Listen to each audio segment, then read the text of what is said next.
Ladies and gentlemen, please welcome Scott Clark, Chairman and President, Michelin North America. Thank you. Good afternoon, everyone, and welcome.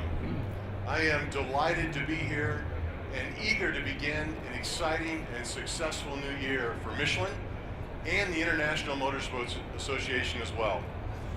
You know, 2019 marks 50 years of IMSA racing and its contribution to American motorsports. And Michelin is proud to be part of that milestone as the official tire of IMSA racing. It's my privilege to welcome several special guests from IMSA who are here to celebrate our growing partnership. Mr. Jim France, the chairman, Ed Bennett, the CEO, and Mr. Scott Atherton, the president and chief operating officer of IMSA.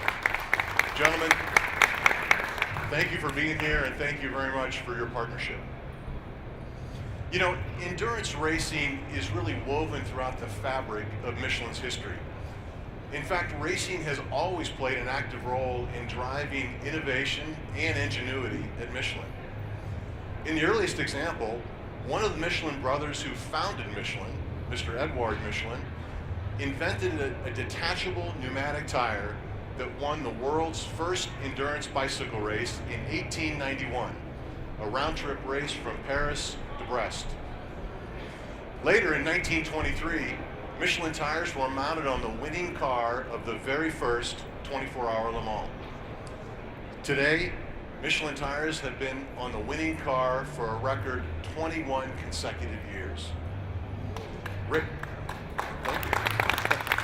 That's worth applauding, that's right. You know, racing technology has changed drastically over the years, but Michelin's reasons for racing have not. As a company, we race to develop technology through the relentless demands of competition, to demonstrate the quality and performance of our tires through punishing conditions, and to build strong relationships with our partners, the original equipment vehicle manufacturers.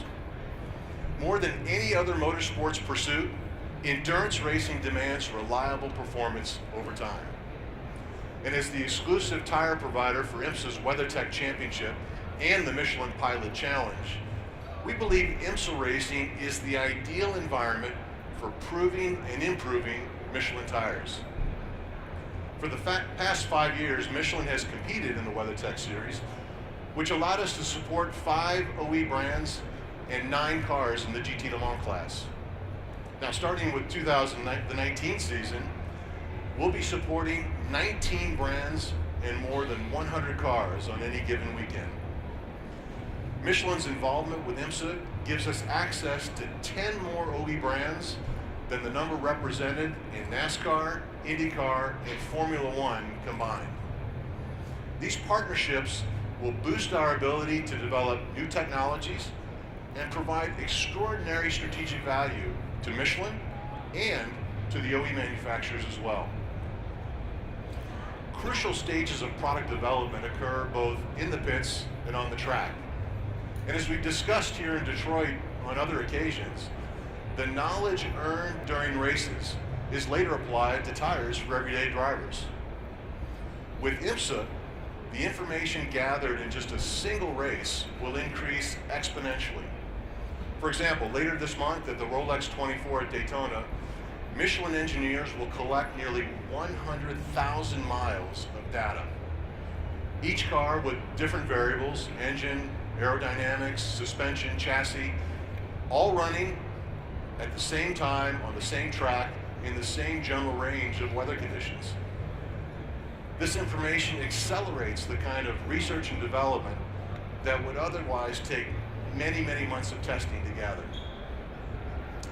One of those new team partners is Cadillac, and I'd like to thank the team for graciously allowing us to display this Daytona prototype car here in our booth. Over the years, Cadillac has captivated the public's imagination with its prototypes, like this one, nicknamed Le Monstre by racing fans in France. Please join me, if you will, in welcoming Mr. Steve Carlisle, Cadillac's president, to tell us more about his company's legacy and future in racing. Steve?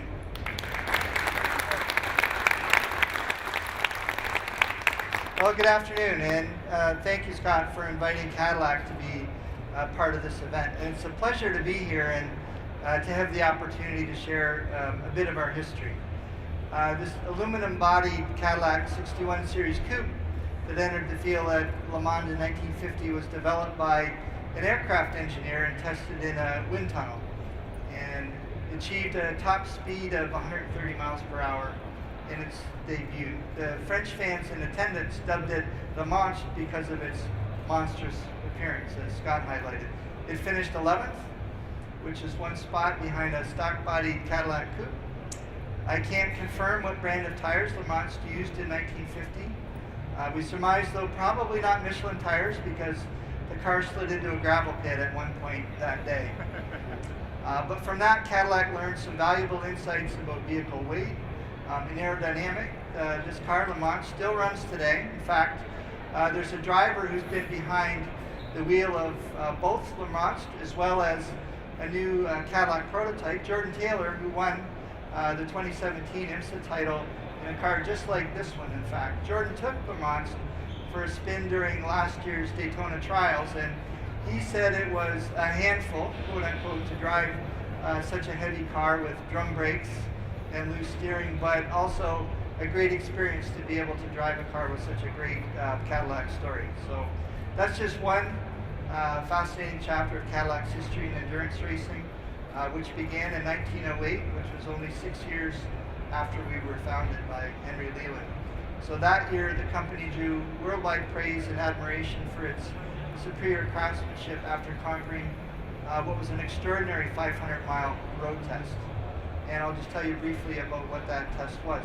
There were 3 Cadillacs that were chosen at random. They were taken apart and reduced to piles of 721 individual parts. Those parts were mixed, and then the vehicles were reassembled. Some of the other competitive vehicles failed to start, but not only did the Cadillac start, each one of those completed the 500-mile road test. So this triumph of precision engineering and interchangeable parts enabled Cadillac to become the first American brand to win the Dewar Trophy, which is given by the Royal Automobile Club of Great Britain for automotive innovation. So you fast forward about a century, in 2001 and 2002, we worked with Michelin in the American Le Mans Series. The Cadillac prototype team earned podium positions multiple times during the 2002 season, including a second place finish at Miami. Michelin has been selected as the fitment for Cadillac's V-Series street vehicles since 2009, and we've been very pleased with Michelin as a technical partner and suppliers.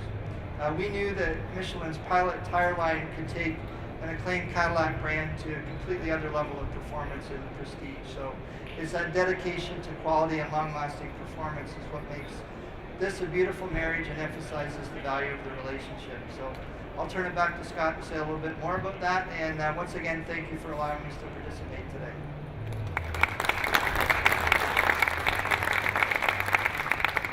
So as you can see, we're excited about the enhanced partnerships both with Cadillac and with IMSA. We aim to enable and improve performance by committing significant technical resources to every team in the series. Our customized approach gives us more data, insights, and understanding of our customers. You know, during these marathon races of 12 or 24 hours, we care most about the structural integrity of the tire and reliable performance over time as demonstrated by consistent lap times. To survive and succeed in grueling conditions, long-lasting performance is critical for race strategy. We ensure our tires work in unison with each car to achieve outstanding performance that runs deep into the life of the tire.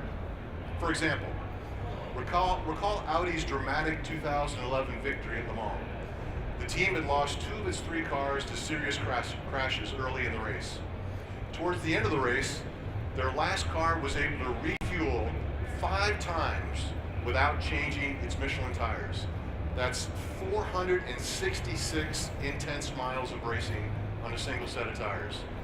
Late in that stretch, the car achieved the race's fastest lap times on a set of tires that had a lot of miles on it. The Audi team was able to shave precious seconds off each pit stop, which allowed the team to take the checkered flag by less than 14 seconds, one of the closest margins of victory ever at Le Mans. More recently, think back to 2015 at the Petit Le Mans at Michelin Raceway Road, Atlanta.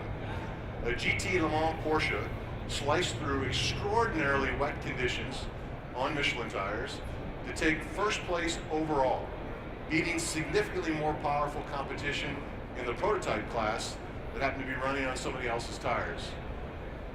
These examples from recent racing history clearly demonstrate that reliable performance over time, every time, is just as valuable on the street, just as valuable on the track as it is on the street. So what exactly does performance mean? Well, it can take different meaning for drivers in different situations.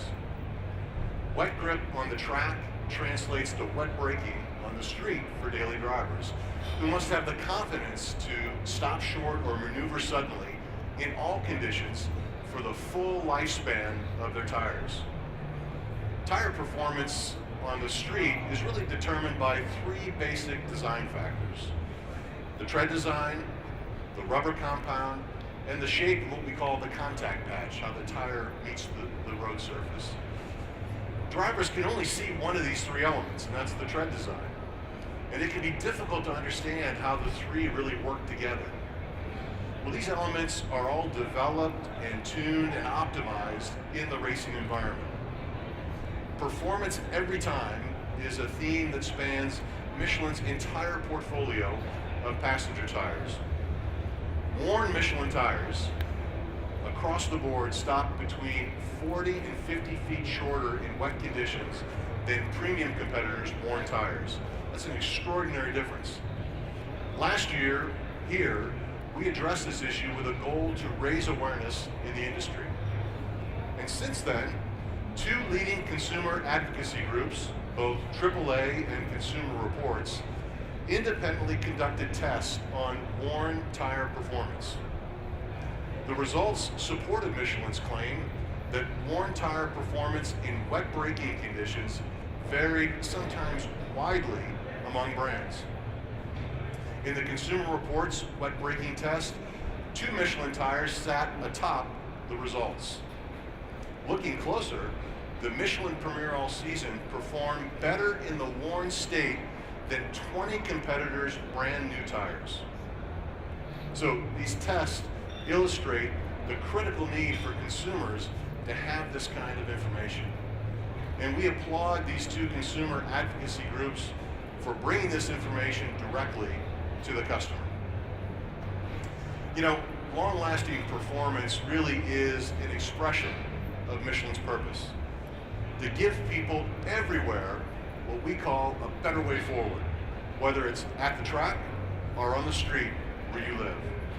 Thank you very much for joining us this afternoon, and have a great rest of the afternoon. Thank you very much.